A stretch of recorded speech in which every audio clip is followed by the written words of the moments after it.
Alors, bonjour à toutes et à tous ceux qui ont décidé de nous rejoindre aujourd'hui et merci à vous de prendre le temps de partager avec nous quelques expériences pratiques sur les contrôles aux exportations. Je suis Damien Romestan, je suis consultant spécialisé sur les thématiques de gouvernance et de conformité et j'aurai le plaisir de partager donc le séminaire aujourd'hui avec Peter Klein. Peter. Bonjour, aussi de ma part, je m'appelle Peter Klein, je travaille comme consultant sur la matière de contrôle des exportations, la conformité générale, avec des clients en Europe et ailleurs. Avant, j'étais directeur Trade et Export Control chez Airbus Avion Civil entre 2009 et 2015. Et avant, j'ai travaillé toute ma carrière dans l'industrie aéronautique, dans la gestion des programmes ou la conception de systèmes embarqués parce que je suis ingénieur de formation. Je suis ravi d'être ici aujourd'hui. Merci beaucoup, Peter. J'espère qu'effectivement, nos deux expériences croisées vont trouver à s'exprimer aujourd'hui, puisque moi-même, je suis juriste de formation et c'est généralement le cas sur ces thématiques d'export control où on retrouve les deux compétences associées. Avant de démarrer ce qui était prévu, je voudrais proposer à nos auditeurs un nom aujourd'hui, le nom de la société Finfisher. C'est une société allemande dont le nom est apparu récemment dans la presse pour un sujet lié à des, à du non-respect des contrôles aux exportations en Allemagne. Et je voudrais donner cet exemple pour démarrer notre discussion parce qu'il illustre parfaitement les deux principales, euh, les deux principales soucis ou priorités qu'on va avoir à exemplifier aujourd'hui. En premier, donc, préciser que la société Finfisher, si vous ne la connaissez pas, est une société qui commercialise un logiciel d'espionnage qui permet d'accéder à votre boîte email, à votre téléphone, votre smartphone, etc., basé en Allemagne, qui travaille avec le gouvernement allemand. Et donc récemment, c'est potentiellement rendu coupable de non-respect des procédures de contrôle en mettant en œuvre un mécanisme particulier, puisqu'ils avaient créé une structure totalement parallèle à la société allemande en Malaisie. Et à partir de cette structure, ils ont procédé donc à certains contrôles, à certains exports, pardon, et qui n'étaient pas autorisés par le gouvernement, puisqu'ils ont complètement camouflé ces exportations à travers cette structure et à travers ce montage. Et du coup, ils se retrouvent donc dans l'embarras.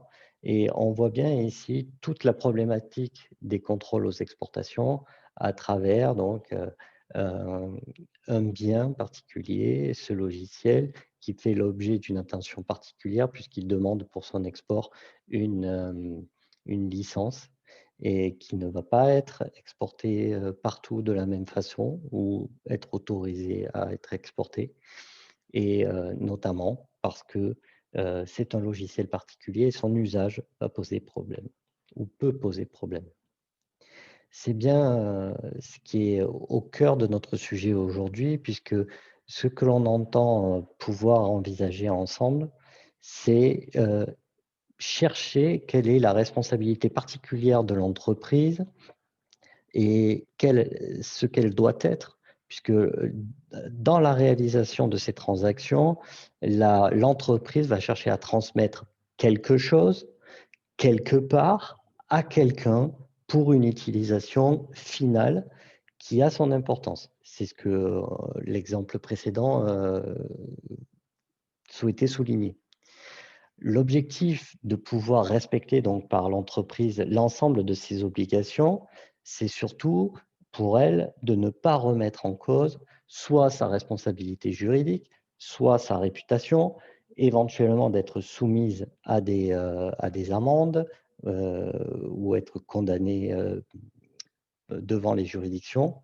Et enfin, on le verra un peu plus tard aussi, il y a cette possibilité de voir engager la responsabilité pénale à la fois de la structure, mais aussi des individus, qui est prévue généralement à l'appui des réglementations liées au contrôle aux exportations. Plus spécifiquement, en fait, on s'est posé avec Peter à travers nos différentes discussions la question de cette régulation du commerce international qui relève du contrôle aux exportations. Et cette régulation, elle a évolué ces 20 dernières années, puisque si on retourne un petit peu en arrière avec les analyses issues notamment de la mise à jour du réseau de prolifération qui avait été élaboré par le docteur Khan au Pakistan, tout le monde s'en rappelle. Les États-Unis avaient notamment élaborer cette politique ou cette théorie qu'il puisse y avoir une police de la non-prolifération. Parce que le réseau CAN avait mis à jour tellement de connexions différentes et que finalement, on se disait que la régulation en place ne fonctionnait pas et que donc le seul moyen de la réguler, ce serait par l'intervention militaire. C'est plus ou moins ce qui a justifié la Deuxième Guerre en Irak, mais en tout cas, la mise en œuvre de cette théorie a été un seul et unique essai. Échec de la théorie une fois mise en pratique, notamment parce que l'opération était basée sur des données truquées ou largement manipulées. Les résultats, finalement, n'ont pas donné ce qui était attendu. Et donc, ce modèle-là n'a pas été reconduit. Ce qui a eu pour effet d'un retour en arrière à une régulation comme on la connaissait auparavant, à travers donc tout un mécanisme qu'on va décrire de réseaux internationaux et de forums internationaux où sont discutées ces questions-là. Mais surtout, et c'est pour ça qu'on a voulu avoir ce webinaire aujourd'hui, c'est parce que cette régulation est déjà compliquée, mais est encore plus compliquée par l'adjonction, l'ajout de la pratique américaine des sanctions, avec tous ces régimes de sanctions qui se superposent et qui rendent les transactions internationales extrêmement compliquées.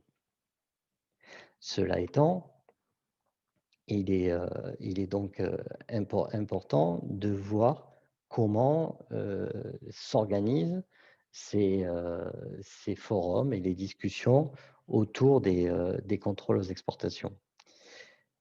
On a plusieurs types de forums et en général, ils sont liés, pour la majorité d'entre eux, à l'idée même de pouvoir autoriser des transactions internationales sur des biens et produits qui pourraient, par leur accumulation ou par leur nature, avoir une incidence sur la sécurité internationale et la paix internationale. Et donc, c'est dans l'objectif de maintenir la paix internationale qu'on va trouver cette forme de régulation des biens et matériels soumis à contrôle, avec l'objectif majeur, au-delà de la paix internationale, c'est de garantir que l'utilisation pacifique des biens matériels, technologiques soit garantie. Alors, là, je disais tout à l'heure que la majorité des forums de contrôle étaient associés à des conventions ou des traités internationaux, notamment de désarmement ou de non-prolifération. Par exemple, le groupe australien qui traite des produits chimiques et biologiques rattachés à la Convention sur les armes chimiques. D'un autre côté, le nucléaire avec le comité Zanger qui va largement déterminer les règles possibles pour le nucléaire civil. On parlera plus longuement à la suite du webinaire, de ce forum international assez généraliste, dédié au double usage, que l'on appelle l'arrangement de Wassenaar. Wassenaar, qui est la ville où se trouve, donc au- aux Pays-Bas, où se trouve le secrétariat de Wassenaar. L'arrangement de Wassenaar, en réalité, c'est la prolongation de ce qu'on avait connu en matière de régulation déjà des exportations stratégiques pendant la guerre froide à travers le COCOM, qui était déjà un forum réduit de fournisseurs, si vous voulez, qui organisait les règles de transfert des hautes technologies pour mettre en place un embargo technologique et faire en sorte qu'à cette époque, pendant la guerre froide, l'URSS et ses alliés ne puissent pas bénéficier des technologies d'avant-garde. Et à cette époque-là, l'objectif étant évidemment de conserver l'avantage militaire que procuraient ces technologies. Les forums aident les États, pardon, ça va trop vite, aident les États donc à se mettre d'accord sur des listes qui sont discutées ensemble et agréées ensemble. Cependant, le principe est que le contrôle, lui, sera organisé au niveau national. Et donc, il revient à chaque État participant de pouvoir, en fonction de son organisation administrative, de ses moyens, etc., mettre en œuvre la meilleure organisation possible pour assurer le suivi et le traitement des demandes de licence d'exportation.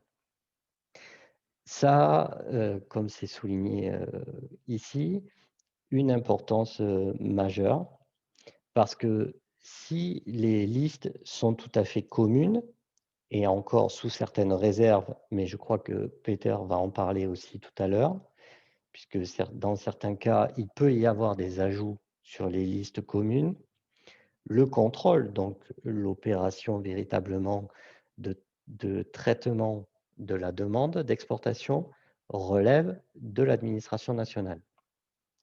Ici aussi, l'objectif, si on cherche à s'entendre sur comment traiter des opérations commerciales internationales, c'est que la façon d'évaluer la transaction et donc de donner ou de ne pas donner l'autorisation d'exportation soit la même. Il existe à l'intérieur de ces forums des lignes directrices qui sont là aussi communément adoptées, mais malgré tout, on peut relever des divergences dans l'application des règles, y compris sur le plan européen, où on pourrait se dire qu'on est dans le cadre le plus intégré. Et bien malgré ce, il y a encore des opérations qui posent problème et qui relèvent de discussions intenses entre les États membres, et ce pour différentes raisons. Ça peut être, par exemple, le fait que deux États ne partagent pas la même vision de l'état de réception de la commande. Vous allez avoir un État A dans l'Union européenne qui considère cet État comme totalement inadapté pour l'opération envisagée, alors que l'État B, celui qui va procéder à l'exportation, peut avoir des liens politiques plus forts et va accepter cette transaction. Il y a également des divergences d'appréciation sur la dangerosité du matériel concerné. Et on en revient donc toujours à cette idée d'avoir un contrôle national.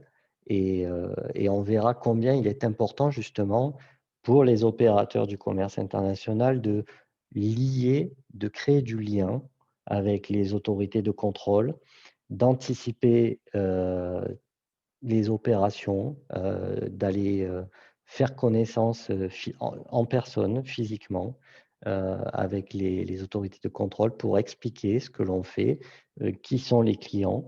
On reviendra là aussi sur l'importance de tous ces paramètres dans le traitement de la demande. Et surtout, parce que jusqu'à présent, il s'agissait d'administrations qui étaient un petit peu cachées ou en tout cas, pas forcément très transparentes. Moi, j'observe en tout cas que depuis, mes travaux d'étudiant sur ces thématiques, l'administration française, puisque c'est celle que je connais la mieux, a énormément évolué. Il y a beaucoup d'opérations de sensibilisation vers les acteurs. Il est vrai que là aussi, le partage d'une interface, commune aide à pouvoir, communiquer avec tout le monde.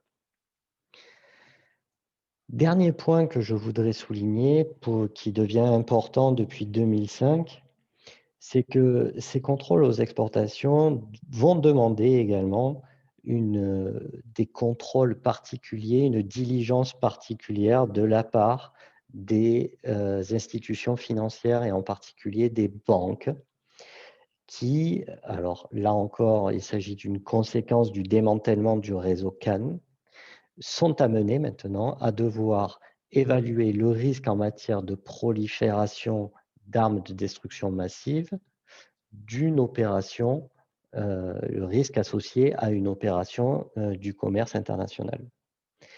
Donc vous comprenez bien que l'importance de mener vos diligences internes de la meilleure des façons apparaît d'autant plus importante que votre financeur sera amené lui aussi à se poser la question d'un éventuel risque au niveau international associé à cette transaction.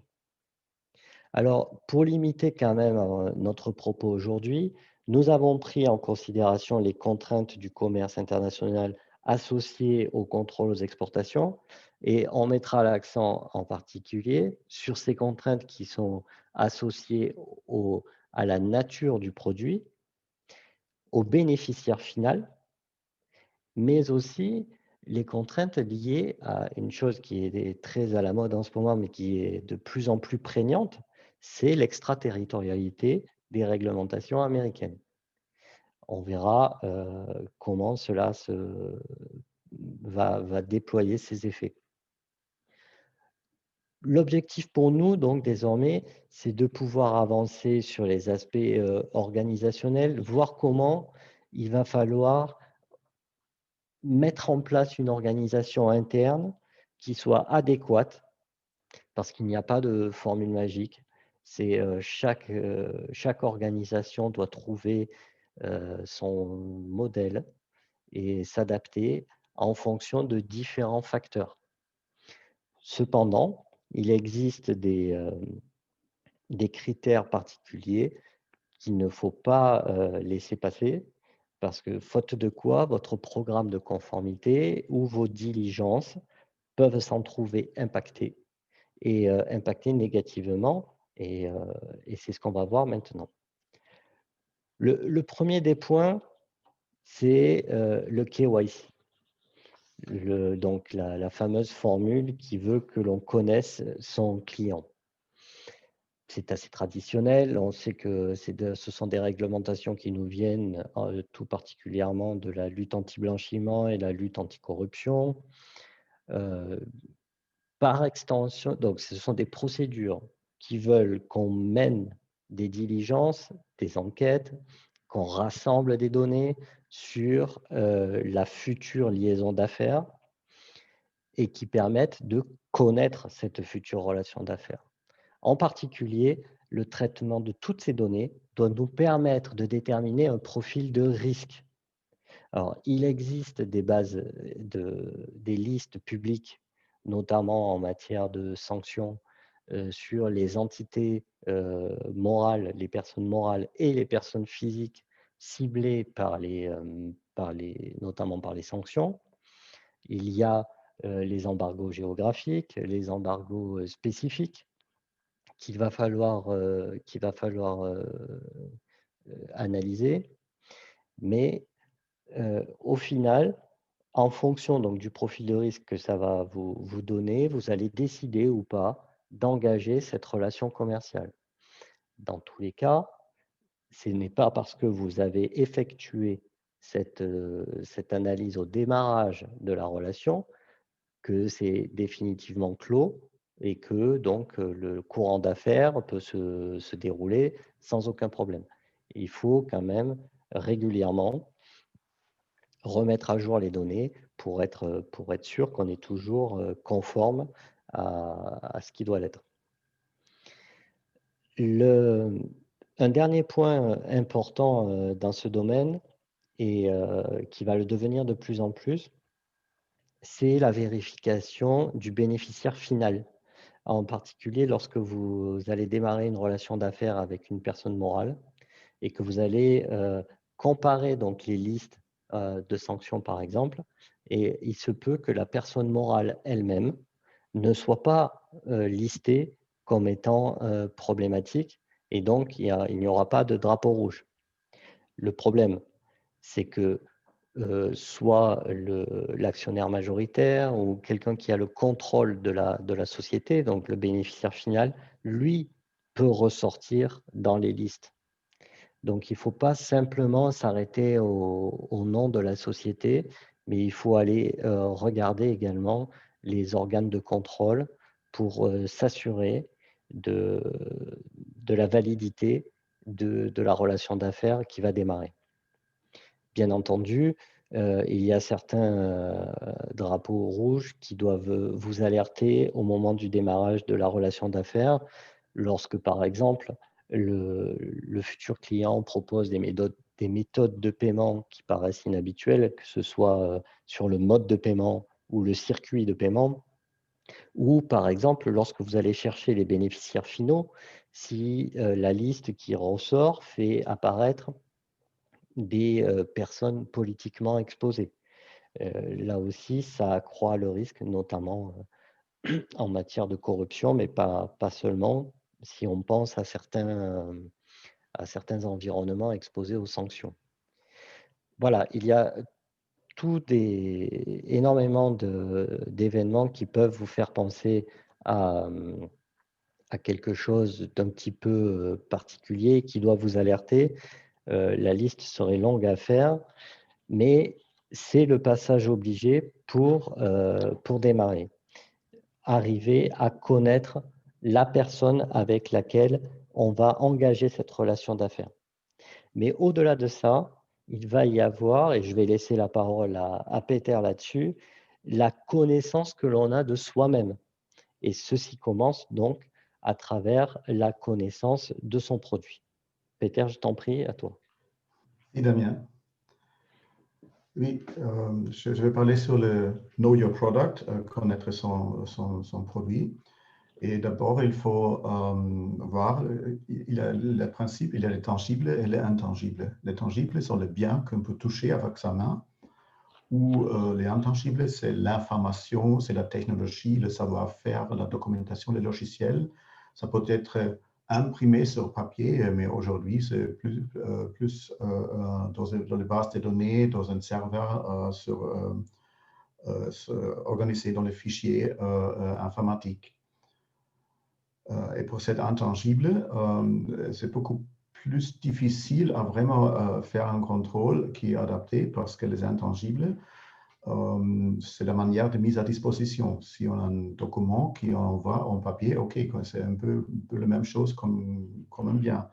Mais si on le stock de données, les fichiers sur un serveur et donne un accès à distance, ça sera peut-être déjà un export s'il a accès à distance. C'est effectué à partir de notre pays. Et en plus, avec les intangibles, des fois, les intangibles sont plus sensibles que le bien même. Par exemple, les morceaux et structures d'un avion qui sont peut-être fabriqués en composite, le morceau, la pièce, c'est finalisé, ça a une forme qui peut servir pour un certain avion, pour juste une certaine utilisation. Mais le savoir-faire, comment on arrive à fabriquer une structure en composite, ça peut être utile pour les autres fins, par exemple pour les fins militaires. C'est pour ça, ça peut être le cas que les intangibles sont encore plus contrôlés que les tangibles. Après aussi, il y a nouveau versus existant. Normalement, le portfolio de ces produits, on a déjà analysé sur le contrôle, on les connaît, on connaît bien la technologie.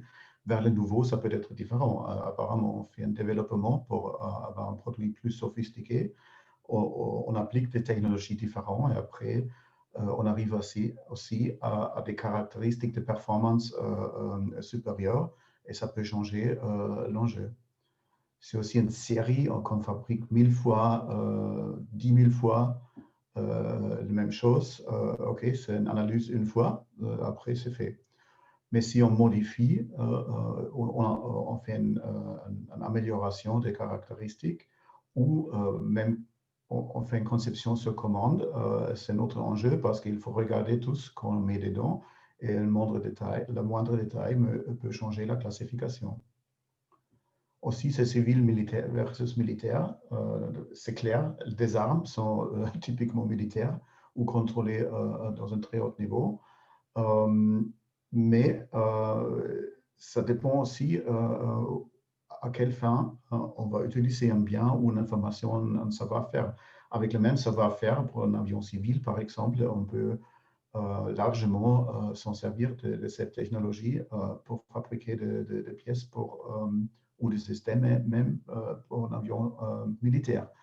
Il faut toujours, c'est l'autre axe de contrôle, il y a un axe de contrôle qui se pose sur le produit et les caractéristiques du produit ou les intangibles qui vont avec. Et l'autre, c'est la notion d'utilisation finale ou utilisateur final. Si l'utilisation finale est ça, c'est pour les fins militaires, ça change l'enjeu parce qu'on ne veut pas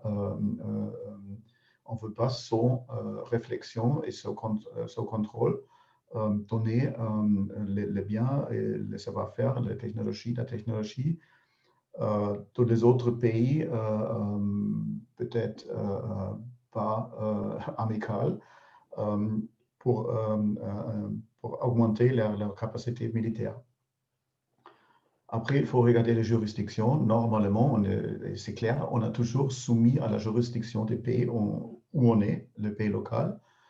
Mais sur certaines affaires, il y a une juridiction au niveau de l'Union européenne. Ça veut dire que ce n'est pas une réglementation nationale. Après, il y a des pays tiers. Je commence avec les pays tiers. Même si on se trouve en France, ça peut être quand on a commandé un bien ou une technologie, par exemple à Suède. La Suède peut exiger une clause de non-réexportation. Ça veut dire si même le bien ou l'information se trouve en France, on n'a pas l'autorisation, on n'a pas le droit de le réexporter, de le revendre à un utilisateur dans un autre pays sans une autorisation de la Suède qui a exigé une clause de non-réexportation. Et en plus, pour la réglementation des États-Unis, il exige la extraterritorialité qui Damien a déjà évoqué. Ça veut dire les US disent simplement on a notre régulation, on a notre loi et pour les biens qui sont de provenance US, la technologie, la documentation, le logiciel, on exige en tout le monde notre régulation, notre loi. N'importe où se trouve ce bien, n'importe qui utilise notre technologie, notre documentation, notre logiciel, on a les doigts dedans.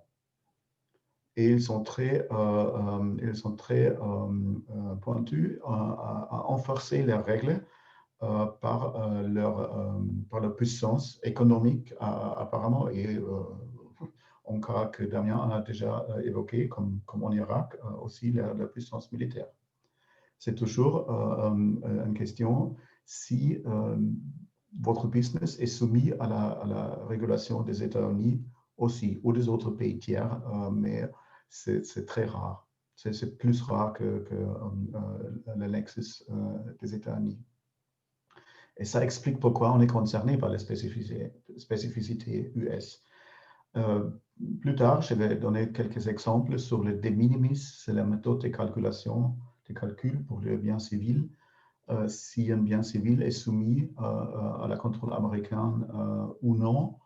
En cas on utilise des composants ou des pièces américaines dedans.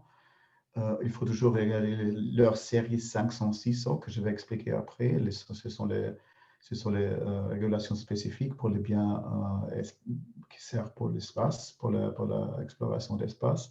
Et les 600 sont les biens militaires qui sont moins critiques que les autres qui sont laissés sur la liste militaire spécifique. Et après, il y a aussi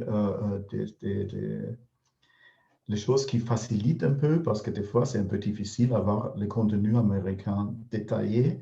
Et si on achète un bien qui peut-être a un contenu américain, mais le fournisseur nous donne l'information et l'assurance que le bien finalisé, ce n'est pas soumis, on peut l'assumer. Il ne faut pas plonger dedans et calculer les valeurs des composés américains. On peut dire, voilà, ce n'est pas soumis. Bon, je vais expliquer un peu plus en détail un peu tard. Voilà. Les régulations qui s'appliquent, Damien a déjà évoqué le Wassenaar. Il y a des contrôlistes, tout le monde, presque tout le monde sait, il y a la liste Wassenaar pour les listes de biens de double usage et les technologies. Biens de double usage, et ça aussi pour être clair, double usage, ce sont les biens et les technologies prédominamment au début civils, mais peuvent servir à notre utilisation pour les militaires, pour les armes de destruction en masse, pour le nucléaire. Et c'est pour ça qu'on dit que c'est un double usage, civil ou autre. On a des catégories 1 à 9, voilà, ou peut-être, je vais peut-être évoquer la liste des armes. Le Wassenaar aussi a défini une liste avec 22 chapitres, ML1 à 22, pour classifier les armes. C'est utilisé par certains États membres des Wassenaar, mais le contrôle des militaires, c'est toujours national. Et c'est pour ça, c'est à chaque gouvernement de le faire dans leur manière. Presque tous les pays de l'Union européenne ont maintenant fait évoluer leur liste militaire pour être en conformité avec la structure de Wassenaar pour faciliter la compréhension. Mais ça sert à tout que je dirais sur le militaire aujourd'hui, parce que sinon, on n'aurait pas assez de temps. Bon, le Wassenaar dans les catégories 1 à 9, matériaux, les procès électroniques, les ordinateurs, télécommunications, jusqu'au l'aéronautique. Il y a les sensitive lists et les very sensitive lists, ce sont les choses qui sont militaires ou aussi mentionnées dans les autres agréments internationaux. Et après, chaque catégorie a les sous-catégories, soit les sous-catégories, par exemple 1A002, c'est un exemple que je vais utiliser après. Ce sont les équipements des biens tangibles, les ensembles et les composants. Les B sont les équipements d'essai, d'inspection et de production qu'on utilise pour fabriquer les biens. Après, il y a les matières primaires ou les matières composées. Après, les logiciels et l'information générale, technologie, le savoir-faire. Des fois, la catégorie E, c'est le plus sensible parce que si on connaît la technologie, et les C, on a accès à les matières et peut-être à B, à les machines et les équipements d'essai, on peut fabriquer un produit très avancé. Bon, après, la liste Wassenaar, c'était conjugué sur le système de l'Union européenne. Tous les pays de l'Union européenne font partie de l'agrément Wassenaar. Et après, il y a une liste de régulations. Je le montre avec mon curseur, c'est visible. Il y a la régulation de l'Union européenne numéro 428 de 2009 qui a introduit le contrôle de biens double usage au niveau de l'Union européenne. C'est une régulation européenne qui est directement valide dans tous les pays membres. Il ne faut pas une conversion dans une loi nationale, c'est directement applicable. Et si on cherche cette liste, on se met sur le site web de la Commission européenne. On trouve la page pour le Dual Use Control, on flanchit sur le menu. Et après, c'est ce qu'on trouve aujourd'hui, c'est la liste, parce que la régulation qui a introduit le contrôle en 2019, c'est un annexe 1, qui donne la vraie liste de contrôle. Et si on trouve sur le site web, c'est la liste de 2017. Mais on peut cliquer dedans, ça donne un autre menu. On peut voir la liste de 2019 consolidée. Et après, il faut regarder la dernière mise à jour de 2020. Il faut ajouter ça, c'est pas déjà dedans. Voilà. Des fois, c'est un peu compliqué. Mais c'est ça qui est valide dans l'Union européenne. On retrouve les catégories. On s'en sert aussi des sous-catégories à eux. Si on va ici, il y a une catégorie nucléaire qui a été ajoutée sur cette liste. Ça ne se trouve pas à Wassenaar, mais ça contrôle le nucléaire qui est couvert par un autre agrément international. Si on regarde en détail la liste de contrôle, et c'est un exemple de liste de contrôle, c'est pour le bien qui est classifié 1A002. C'est une structure en composite qu'on utilise peut-être sur un avion ou peut-être sur un missile balistique ou des autres biens militaires. On peut l'utiliser là, mais c'est une sous-structure. Parce que si on regarde la description, c'est tellement technique. Et si on n'est pas un expert dedans, on ne comprend rien. Mais si on est dans un certain business, on peut assumer qu'on comprend son business. C'est pour ça quelqu'un qui fabrique ou fait la conception de structures en composite va comprendre de quoi il s'agit. Et si on regarde ça, c'est des structures qui sont très rigides et très résistantes contre les autres températures. C'est pour ça c'est cette genre de structures pour les avions ou pour les missiles qui sont contrôlés. Les structures pour les avions civils, par exemple, normalement ne sont pas soumis là parce qu'ils ne sont pas fabriqués à résister à la température de plus que 1000 degrés Celsius. Mais si le bien correspond à cette exigence, à cette définition-là, ça sera soumis avec un code de contrôle de ça.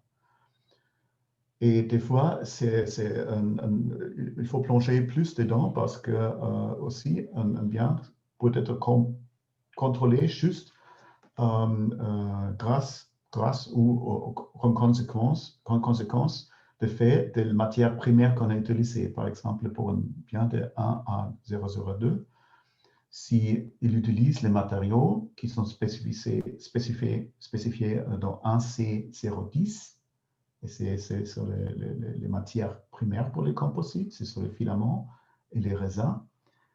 Ils sont définis aussi, et c'est spécifique modulus, c'est spécifique tensile strength, ça donne la rigidité ou la résistance contre les températures. Et dans ces cas-là, si la résistance contre les températures à partir de 1649 degrés, c'est contrôlé. Et si c'est 48 degrés, ce n'est pas contrôlé. C'est un peu compliqué. Mais il faut le regarder, il faut le comprendre, il faut vraiment comprendre si son produit et sa technologie correspond à ça et soit contrôlé. Après, la même existe pour les États-Unis, c'est le site web du Bureau of Industry and Security dans le ministère du Commerce. On retrouve la structure de liste Wassenaar avec les catégories 1 à 9. On a aussi une catégorie 0, ici c'est nucléaire et miscellaneous. Miscellaneous, ça veut dire divers. On trouve par exemple le CRS 500-600 sur le bien militaire et espace. C'est un bien militaire moins critique. Et on trouve les choses complètement bizarres qui n'ont pas trouvé une autre mention dans les relations américaines, par exemple. Il y a une partie dedans dans la catégorie 0 aux États-Unis qui s'appelle Transport of Horses by Sea. Ça veut dire le transport de cheval en mer. Aussi ça, on trouve, catégorie 0. Bon.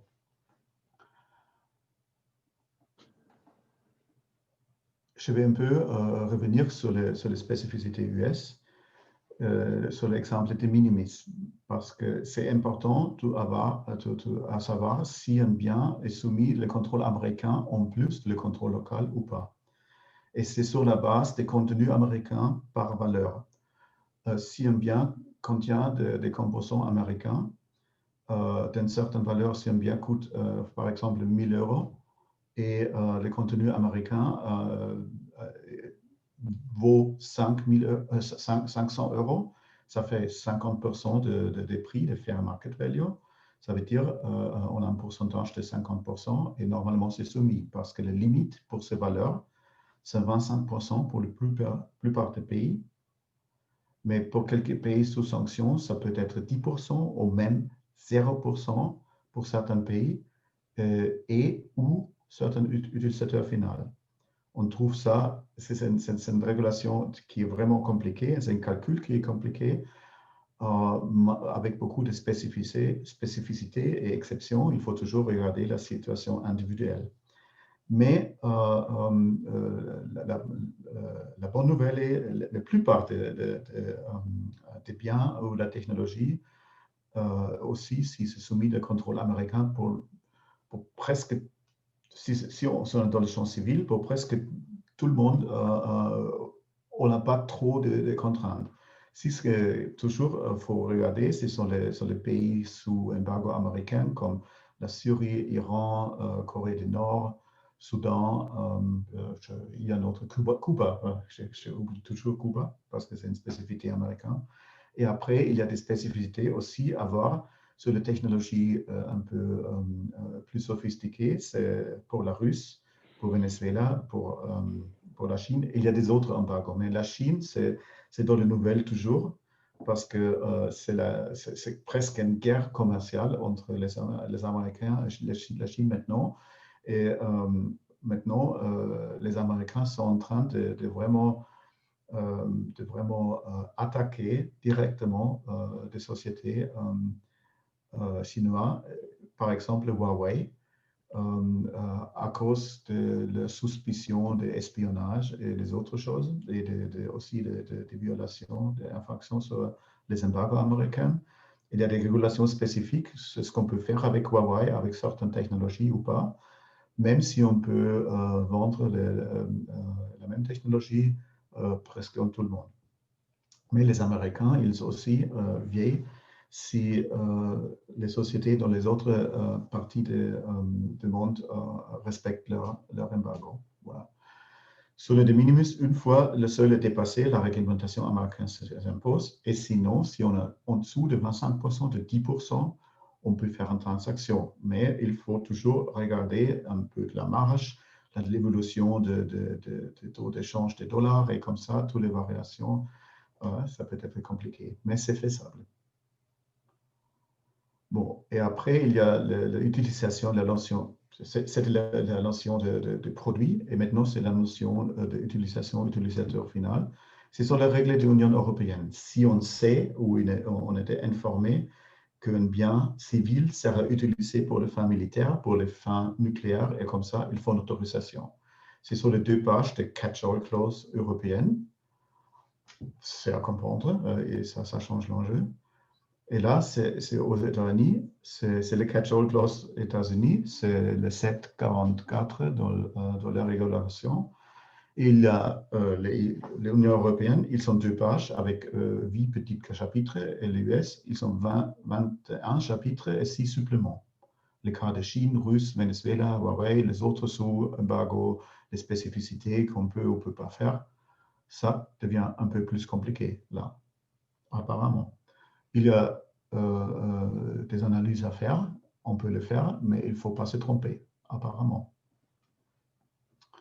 Oui, si je peux me permettre, Peter, c'est justement toute la spécificité de cette clause, donc catch-all, attrape-tout en français, qui veut que lorsque le bien n'est pas forcément inclus dans une classification, mais que le producteur de ce bien a une idée qu'éventuellement l'usage peut être détourné, à ce moment-là, c'est à lui de faire la démarche pour dire aux autorités Voilà, cette machine, par exemple, est capable de produire de l'acier d'une qualité donnée qui pourrait être utilisé dans les missiles ou je ne sais quoi.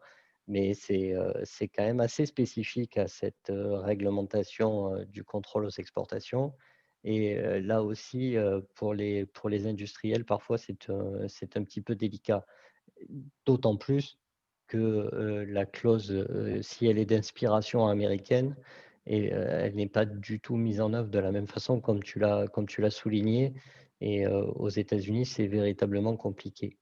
Ce qui explique aussi, si, après si tu me permets, pour rassurer ceux qui nous écoutent, c'est que, par exemple, aux États-Unis, vous avez surtout les services qui gèrent les contrôles aux exportations, vous avez énormément de, de lignes directrices, des fax qui sont publiés. Donc, quand il y a des doutes, déjà, vous avez beaucoup de documentation accessible que vous pouvez utiliser. Et dans tous les cas, et ça c'est valable dans tous les pays, vous avez également des emails de contact où vous pouvez poser vos questions et généralement les réponses se sont faites dans des délais très corrects. Oui, Pardon oui, Peter pour la... je confirme, c'est compliqué, mais aussi on a beaucoup de possibilités de gérer cette complexité parce qu'on a des ressources. Au fur et à mesure, on peut aussi construire des relations avec les interlocuteurs, qui est beaucoup aussi, mais il faut le faire. Bon, la classification des produits, je reviens sur le produit, comment on va le faire. Ça dépend des scénarios. Sur un scénario, on est producteur ou concepteur, un fabricant, c'est une procédure interne. Votre ingénierie connaît les caractéristiques techniques. Il faut connaître, il faut comparer les caractéristiques techniques avec les listes de contrôle et établir si c'est contrôlé ou pas. Aussi, si on achète des choses, même un fabricant, on doit toujours demander aux fournisseurs la classification de leur fourniture et aussi la provenance, si c'est provenance US ou pas. S'il y a une restriction d'un pays tiers, une clause de non-exportation, par exemple. Ça, il faut savoir, et ça, c'est fait à travers des services d'achat. Et après, si on a des réponses, ils ne sont pas 100% corrects. Il faut aussi avoir une certaine vérification de plausibilité parce que j'ai vu des classifications fournies par des fournisseurs qui sont complètement hallucinants, complètement faux. Hein. Mais c'est votre responsabilité comme exportateur d'assurer au moins de vérifier si c'est au moins plausible. Hein. Mais la responsabilité reste avec vous. Avec un distributeur, par exemple, quelqu'un qui a une boutique en ligne pour acheter, pour vendre la marchandise autour du monde, voilà, il n'a pas de choix que de demander aux fournisseurs quelles sont les limites, quels sont les contrôles, cette provenance US ou pas. Et en plus, là, ils font une vérification de plausibilité, mais là, c'est plutôt, ça sert à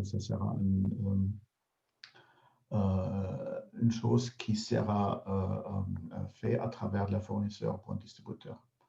Après aussi, si on a un doute, on peut demander le soutien par les autorités compétentes. Aux US, ça marche. C'est très formalisé, on sait exactement que faire.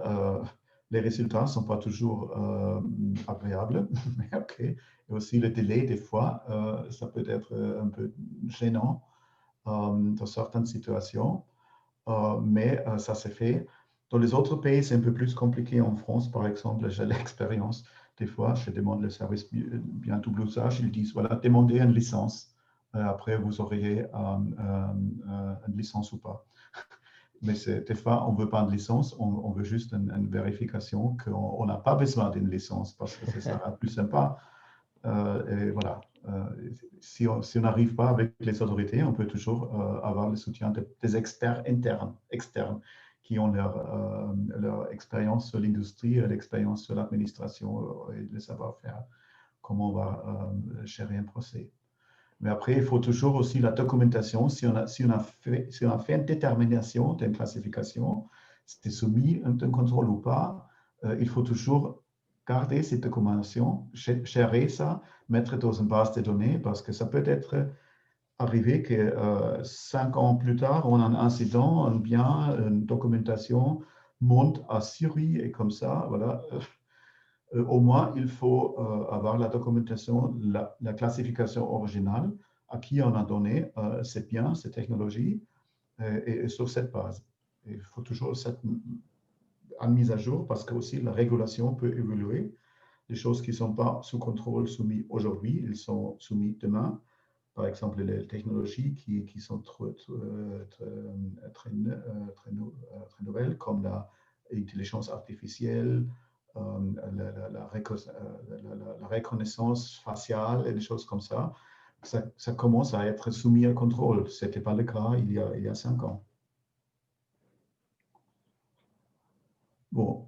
Et aussi, il y a des outils, et tout le monde ne sait pas, mais il y a un simple outil pour trouver son mention sur la list of dual use items. C'est juste une liste alphabétique, un index alphabétique de tous les termes qui sont utilisés. Et on peut commencer ça si on vraiment on n'est pas sûr, on achète quelque chose, on appelle, le fournisseur veut partir l'information, on peut regarder ça. C'est une liste un peu 60 pages, c'est alphabétique. C'est pas tout, mais on peut commencer là. Et après, il faut étudier le texte et parler les ingénieurs avec les experts de export contrôle pour établir si un bien est soumis ou pas. Bon, avec ça, je donne la parole retour à Damien pour vous parler sur le supply chain. Oui, parce que effectivement, le processus de fabrication en fait peut impliquer toute une chaîne d'approvisionnement et en réalité, les diligences qu'on se proposait d'appliquer à notre entreprise, on va devoir les appliquer à l'ensemble de la chaîne d'approvisionnement. Le premier des objectifs poursuivis par cette démarche, ça sera effectivement d'éviter d'avoir des éléments qui arrivent ou qui vont à destination de destination sous sanction ou sous embargo. Et le point sur lequel j'insistais tout à l'heure, c'était vérifier le bénéficiaire final, l'UBO en anglais. C'est une donnée qui prend de plus en plus d'importance. Tout à l'heure, Peter faisait référence effectivement aux différends entre les États-Unis et la Chine que l'on connaît à l'heure actuelle. Si l'on se représente l'importance qu'a la Chine en termes de sous-traitance, par exemple, ou d'approvisionnement dans certains domaines, cette donnée de pouvoir déterminer le bénéficiaire final dans votre chaîne d'approvisionnement devient fondamentale. Parce que si, par exemple, vous allez vous retrouver avec des personnes qui sont sur les listes américaines ou donc qui seront les bénéficiaires finaux des entreprises avec lesquelles vous travaillez, ou ces entreprises sont affiliées d'une façon ou d'une autre à l'armée populaire de Chine, vous pouvez générer des problèmes futurs. Donc là aussi, l'importance d'identifier et cartographier les risques associés à la chaîne d'approvisionnement. Une fois encore, hein, c'est un exercice qui est mouvant, c'est-à-dire qu'on ne peut pas le faire une bonne fois pour toutes. Vous devez le faire évoluer au fur et à mesure, mais ça devient un impératif. Et en particulier lorsque vous travaillez dans les domaines sensibles liés au contrôle aux exportations, puisqu'on a vu qu'on est sur des éléments très associés donc à des problématiques de sécurité et désormais, ce n'est plus seulement la sécurité au sens militaire qui est entendue, c'est également la sécurité au sens de sécurité intérieure. Peter, tout à l'heure, évoquait les élargissements des contrôles à des technologies qui vont qui vont être associées au contrôle des masses et des populations. Et c'est exactement ce vers quoi on tend. Et également, je reviens là-dessus juste pour préciser que les intangibles, les transferts immatériels, prennent de plus en plus d'importance. Et par exemple, on a des cas récemment où des individus aux États-Unis ont été condamnés parce qu'ils avaient transféré en Chine un manuel d'entretien. Donc, ce sont là aussi des choses à anticiper lors par exemple, de coopération industrielle. Moi, je me rappelle à une certaine époque avoir eu des discussions intéressantes justement sur comment Thales avait des problèmes pour faire travailler leurs équipes à travers le monde.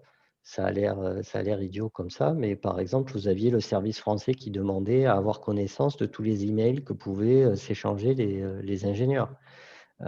Donc, vous voyez que ce sont des problèmes très réels et très pratiques. Ok, je réponds pour la planche prochaine. Voilà. Comment on va arriver à faire tout ça au sein d'entreprise? Et Damien et moi, on est des croyants des procès intégrés. Parce qu'on a vu que ça marche, on a vu aussi que si ce n'est pas intégré, ça ne marche pas. Il faut vraiment les solutions robustes et il faut qu'on soit intégré avec les procès internes. Quelle solution adopter? Il n'y a pas une potion magique.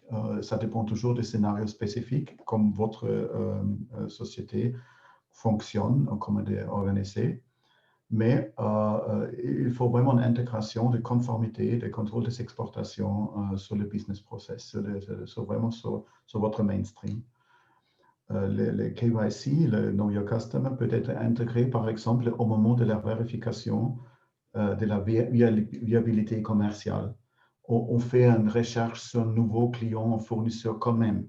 Il faut ajouter la vérification contre la liste de sanctions, embargo, et aussi le Ultimate Beneficial Owner, si quelqu'un qui détient la majorité pour une société, à travers 3 autres sociétés et pas un oligarque russe qui est sous sanction américaine. Hein.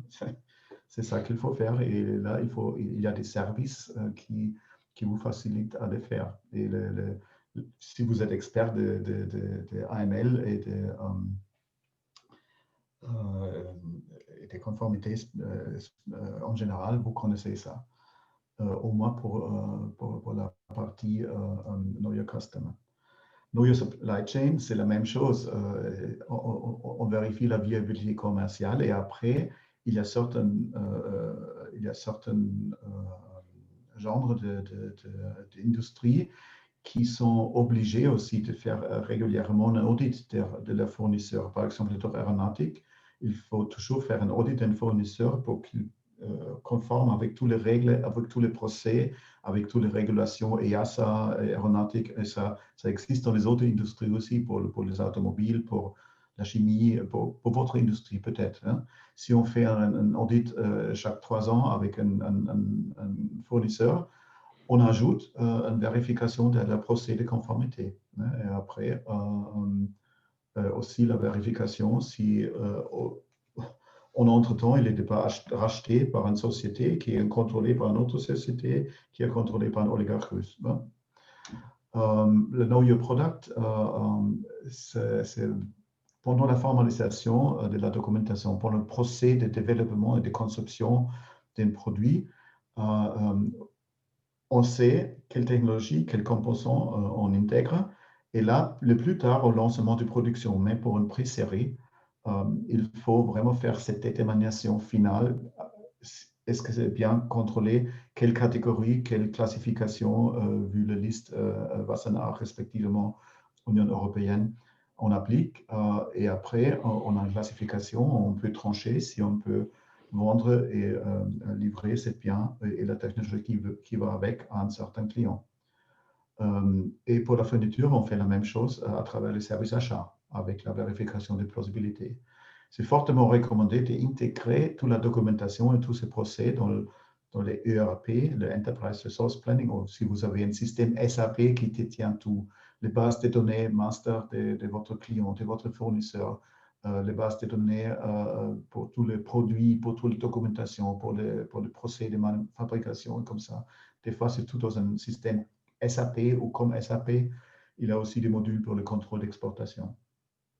Et il faut avoir dans l'organisation le point focal, les personnes qui sont un peu spécifiquement formées, sensibilisées un peu plus que l'ingénieur qui vient de l'université sur les règles de conformité et sur le contrôle des exportations, qui sont sensibilisés aussi sur si un client demande une certaine modification, de poser la question, ces modifications à quelle fin? Une fin militaire peut-être, parce que ça change en jeu. Il faut avoir les personnes spécifiques qui sont formées un peu spécifiquement. Et après, il faut aussi assurer une claire définition des tâches. Qui est responsable de quelle décision? Est-ce que c'est l'ingénieur qui finalise la classification selon la liste de les biens de double usage, ou est-ce que c'est un responsable du contrôle d'exportation? Étant ingénieur moi-même, j'ai vu mes collègues ingénieurs toujours avec un peu d'informations dedans, ils sont devenus très inventifs et créatifs. Ils m'ont proposé des procès pour comment on va peut-être tourner les règles, et comme ça, je dis toujours stop, c'est pas votre. Vous me dites comment sont les caractéristiques de performance. On trouve votre technologie dans la régulation ou pas. Et moi, je prends la décision. Parce que si on est trop créatif et inventif, pour détourner un peu, pour faire bouger un peu les règles, c'est criminel. Et une fois que je dis ça, voilà, c'était fini. Aussi, il ne faut jamais viser un objectif à être 100% conformant au départ. On met un procès, on a une start-up, on fait un procès, on met des règles en place. Et c'est tout parfait au départ, on a un problème parce que ce n'est pas la question si on a un incident ou pas. Non, on va avoir un incident. Et après, on a une investigation. On doit avoir un système de conformité qui on peut défendre, qui est raisonnable, qui est adapté à la risque. Mais si on a un incident, il faut toujours améliorer les choses. Il faut avoir de la marge pour les améliorations aussi. Il ne faut pas exagérer au début. C'est dit, il faut assurer une couverture de risques mesurés. On ne peut pas mitiger tous les risques. Les derniers risques qu'on peut faire, ça bloque, ça prend trop longtemps, ça coûte trop cher. Il faut savoir quel risque on a. Hein. Et il faut vraiment une organisation qui est conformant, qui est adapté à l'exposition actuelle réelle. Et c'est pour ça qu'il faut une analyse de risque. Si j'ai fait business avec l'Iran, peut-être c'est plus important d'avoir une équipe qui est vraiment très expérimentée dedans. Si je vends vers les pays Union européenne et le Canada et l'Australie, ok, bon, le risque est beaucoup moins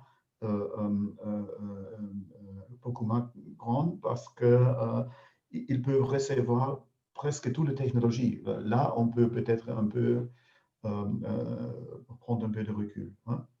Et ce qui aide beaucoup, c'est aussi une vision externe. Des fois, il faut laisser auditer son système, son approche par un externe, parce qu'il y a un autre point de vue.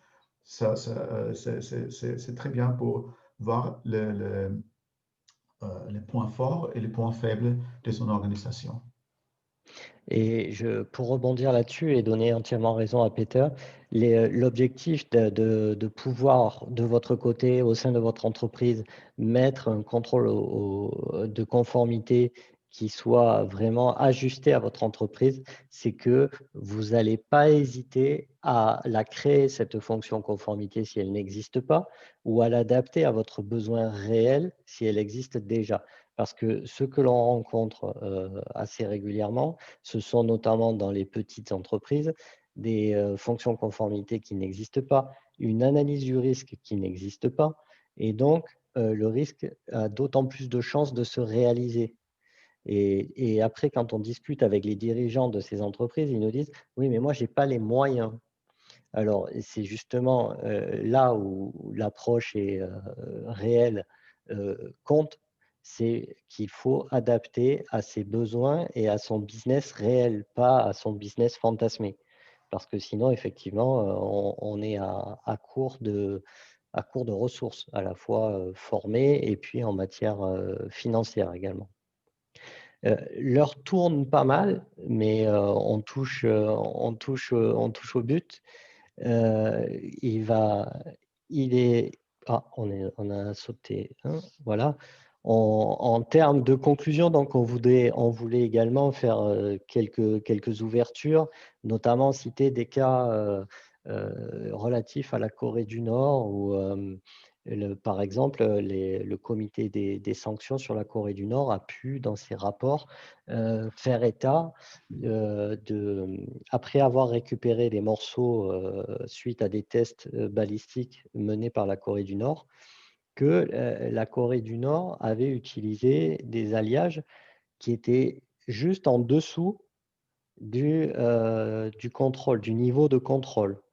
Donc on en revient à ce qu'on disait, à ce qu'on a présenté tout au long du webinaire, c'est-à-dire que vous devez très bien connaître, vos produits et tout votre environnement.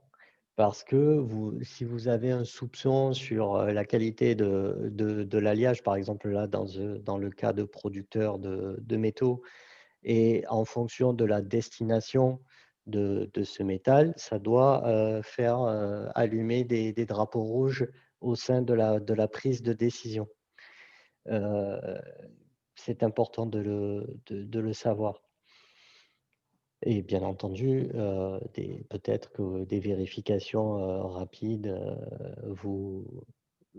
pourront vous sécuriser au niveau de cette transaction.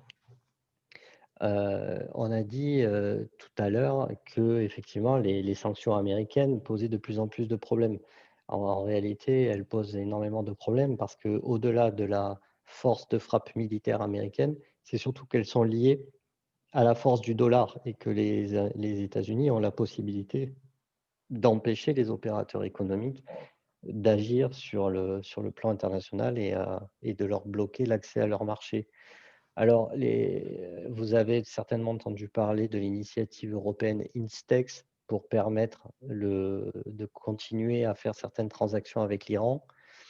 Bon, pour le moment, ce n'est pas un grand succès. Il n'y a eu que quelques transactions d'opérées à destination de l'Iran. A priori, les Suisses font mieux que nous. Il faudra suivre à l'avenir puisque cela va impacter notamment les chaînes d'approvisionnement et le commerce international dans les deux sens. On disait qu'il y avait une vigilance particulière vis-à-vis de la Chine en raison du développement des contrôles mis en œuvre ou en tout cas à l'étude, que ce soit aux États-Unis ou en Europe. Mais les Chinois viennent également d'adopter une législation qui est quasiment la même que celle des États-Unis. Donc, on peut s'attendre, là aussi, dans un avenir proche, à ce que parfois les Chinois refusent certains types d'exportation. Et c'est désormais un nouveau risque qu'il faut prendre en compte pour les personnes qui mènent des transactions avec ce pays. Dernier point, notamment qui porte plus sur l'Europe, c'est la différence de culture qui existe au niveau judiciaire quand on parle des affaires liées au contrôle aux exportations. Alors, il y a, je vous ai dit tout à l'heure, un risque pénal qui existe et notamment qui est associé à la signature d'un certain nombre de conventions internationales, comme la Convention sur l'interdiction des armes chimiques. Mais pour autant, le traitement judiciaire des affaires varie énormément entre la France, l'Allemagne, les Pays-Bas. Il y a très peu de cas en France sur qui sanctionneraient des ruptures du contrôle aux exportations. Il y en a beaucoup plus en Allemagne et aux Pays-Bas.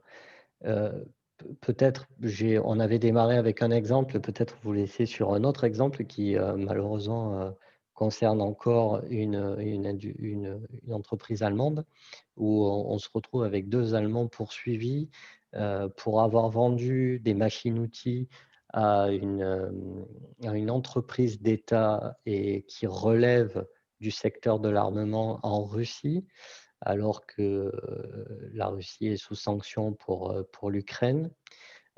Usine qui, par ailleurs, fabrique des missiles déjà, et c'est déjà connu. Donc, c'est pour un montant de 8 millions d'euros d'exportation entre 2016 et 2018. Mais ce qui pose problème, au-delà du fait que la licence n'a pas été accordée, c'est que les personnes qui ont procédé à ces exportations ont sectionné les exportations en 7 expéditions différentes, justement pour contourner les contrôles. Et notamment les contrôles visuels, certainement à la douane également. Par ailleurs, Peter a fait référence à plusieurs reprises au destinataire final. Et là aussi, tous les certificats d'utilisation finale ont été bidouillés, ont été trafiqués pour ne pas faire apparaître le destinataire final. Le principal protagoniste, en fait, donc, est poursuivi. Et c'est ça qui est, bon, ça c'est à la limite, c'est le plus classique. Mais ce que je voulais aussi mettre en avant à travers cet exemple, c'est qu'il y a un deuxième personnage dans l'affaire qui intervient, et lui est également poursuivi pour avoir assisté la première personne. Il l'a assisté à garder le contact avec les destinataires, et il a été établi qu'il était présent lors de la livraison.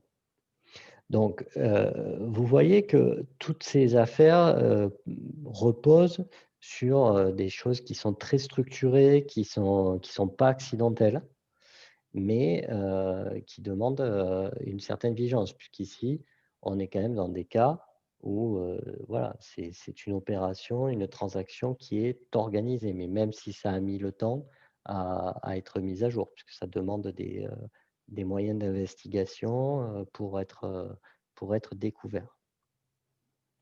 Et on peut répéter les exemples, hein. Il y en a des tas et des tas. On parlait tout à l'heure des red flags qui doivent faire allumer les lumières lorsque vous faites l'objet de certaines demandes. Imaginez par exemple, je ne sais pas moi, une entreprise qui serait spécialisée dans les tracteurs agricoles dans un pays donné et qui un jour vous contacte alors que vous produisez des moteurs d'avion, par exemple. Et il se trouve que le pays en question est sous embargo et voilà, ça doit rapidement faire que des lumières rouges s'allument chez vous pour dire là, il y a des doutes. Donc cette question des contrôles d'exportation est assez dense. On s'est effectivement aujourd'hui limité à la matière civile.